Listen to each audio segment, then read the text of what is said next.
During World War II, the most crushing military victories in history occurred. Operations that until then were thought impossible, daring maneuvers that decided the outcome of the war in just a few weeks, desperate actions, tossed up or down, or great strokes of luck. Next, we will analyze the most impressive military victories of the main countries that fought in World War II. Furthermore, at the end of the program, we will open a debate to determine which was the greatest victory of all. The three factors we have taken into account for this analysis have been the number of casualties inflicted on the enemy, the audacity of the operation, and the importance of the victory in the overall context of the conflict. Following chronological order, let's begin with the German side. If the German army was characterized by anything, it was the great victories it achieved during the first phase of World War II. The victories in Poland, Norway, and France, victory in the Balkans in the spring of 1941, and the great victories during the initial phase of Operation Barbarossa. In the Mediterranean, important victories were also achieved in Crete and North Africa, led by Rommel. From then on, towards the end of 1942, everything began to fade, and apart from a few local victories, no major victory was ever achieved again.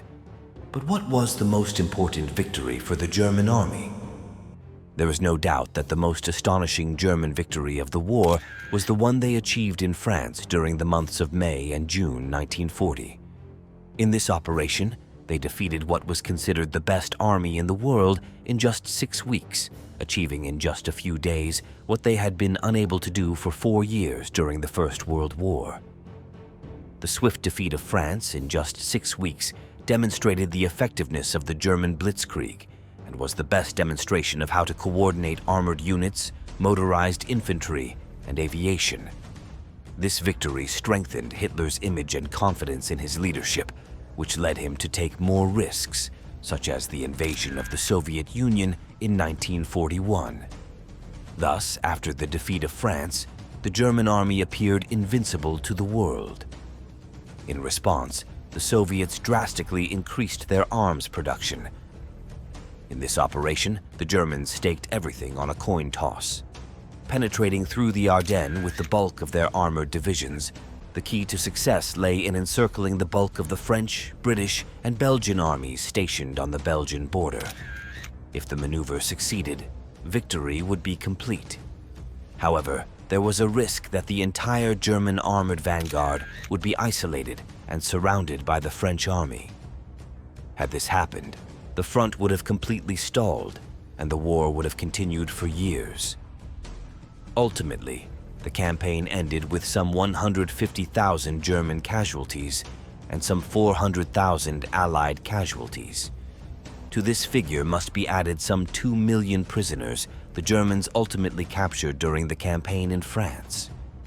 Regarding the second major victory of the Wehrmacht in the war, it is worth mentioning the one that occurred in Soviet territory during the first months of the invasion.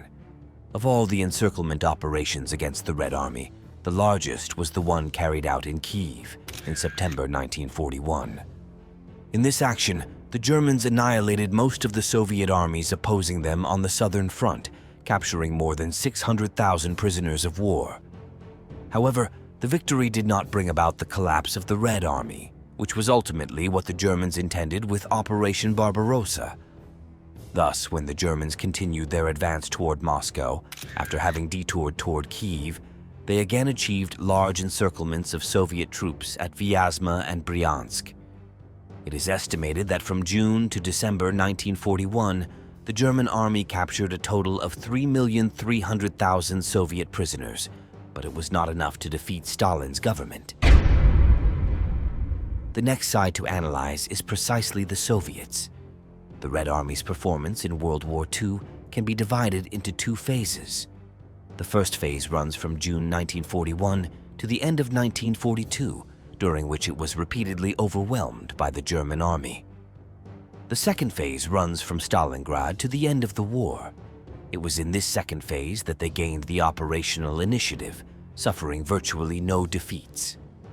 From then on, victories followed at Stalingrad, Kursk, on the Dnieper River in Operation Bagration, in the Vistula-Oder offensive, and finally during the battle for Berlin.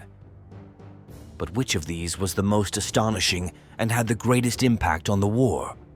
While all were important, it was the Soviet victory at Stalingrad that completely changed the course of the war, demonstrating that the German army was no longer capable of carrying out significant operations on the Eastern Front.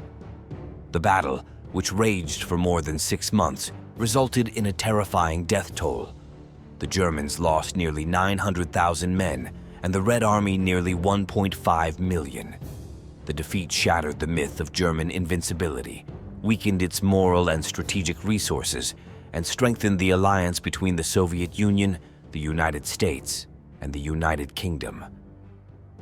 Furthermore, Germany lost the initiative on the Eastern Front, being pushed westward by an unstoppable Soviet advance. Despite everything, the Germans were still able to reorganize, and by the summer of 1943, they launched a new operation near the Kursk salient, intending to demonstrate to all their allies and enemies that they were still strong. The failure of Operation Citadel meant the end of any German attempt to regain the operational initiative, and the new objective was to hold the ground they had occupied during the previous years. While many senior German commanders could foresee that they were going to lose the war, the truth is that they could still cling to a last hope of withstanding future Soviet attacks. All these hopes were dashed after the launch of Operation Bagration in June 1944, which overwhelmingly and humiliatingly annihilated the German Army Group Center, leaving the new front line on the Vistula. In addition to inflicting casualties of nearly 1 million troops, including the capture of nearly 200,000 soldiers, the Soviet offensive made it clear that the German army would not be able to maintain a firm defensive line on the Eastern Front. As a result, the Red Army would push relentlessly toward Berlin over the next few months. This was exactly what happened when the Soviets attacked again on the Vistula in January 1945 and on the Oder in April of that same year. Regarding the last remaining faction, which includes the Americans and British, it is more difficult to speak of a total and absolute victory. Although they achieved victory in most of the operations they launched, they all required a long process of attrition of the enemy. Operation Overlord, carried out in Normandy in the summer of 1944, was a success that was achieved in the opposite way to what was planned.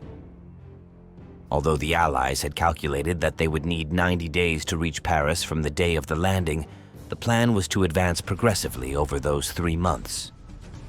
What happened was quite the opposite. From June 6th until the end of July, the front in Normandy was virtually paralyzed until the Americans managed to break through at the town of Avranches. From here, the German leader ordered a counterattack toward Mortain, attempting to close the gap opened by the Americans, which created the perfect conditions for the encirclement of Falaise.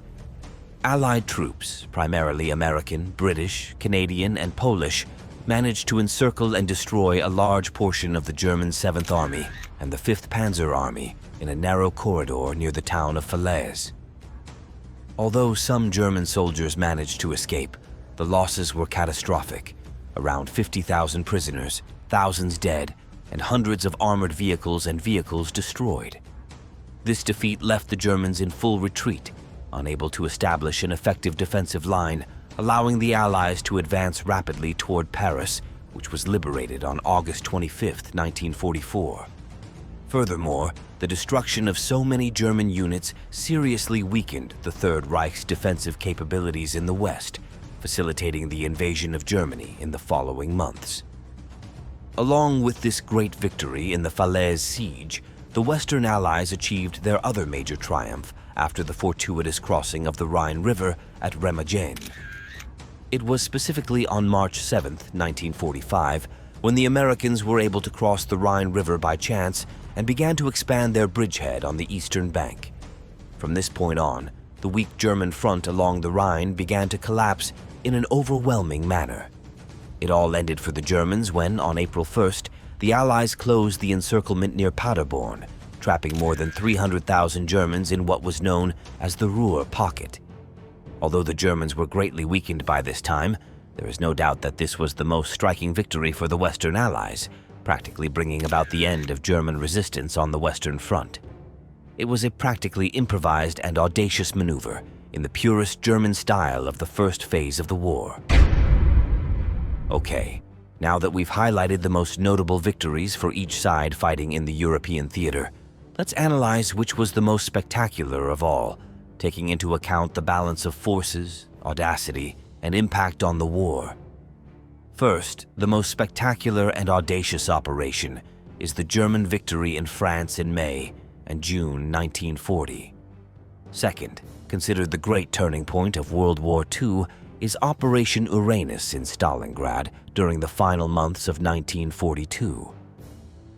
And third, because it resolved all doubts about the dramatic end of the war, we have Operation Bagration, launched in June 1944. And you, what do you think? Would you include a more important operation on this list? Leave your opinion in the comments box and join our Telegram and WhatsApp channels so you don't miss any news. Greetings to everyone, and we'll see you as always next Sunday. See you soon.